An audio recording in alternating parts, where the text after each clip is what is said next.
اعوذ باللہ من الشیطان الرجیم، بسم اللہ الرحمن الرحیم۔ بخار اور درد میں پڑھنے کی دعائیں۔ حضرت عثمان بن عفان رضی اللہ تعالیٰ عنہ نے فرمایا کہ میں ایک مرتبہ بیمار ہو گیا تو اللہ کے رسول صلی اللہ علیہ وآلہ وسلم میری عیادت کے لیے تشریف لائے اور یہ کلمات ارشاد فرمائے: بسم اللہ الرحمن الرحیم، اعوذ باللہ الاحد الصمد الذی لم یلد ولم یولد ولم یکن لہ کفوا احد۔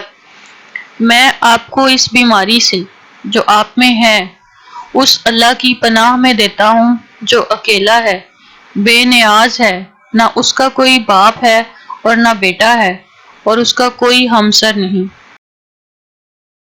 جب نبی کریم صلی اللہ علیہ وآلہ وسلم جانے کے لیے کھڑے ہوئے تو یہ فرمایا کہ اے عثمان، ان کلمات کے ذریعے پناہ مانگا کرو، اس جیسے کلمات کے ذریعے سے تم نے کبھی پناہ نہ مانگی ہوگی۔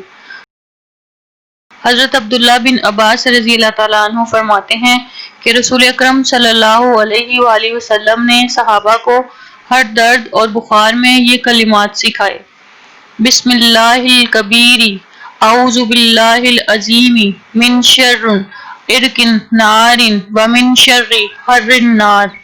شروع اللہ کے نام سے جو کبریائی والا ہے، اور میں اس اللہ کی پناہ میں آتا ہوں جو عظمت والا ہے، بھڑکتی رگ اور آگ کی گرمی سے۔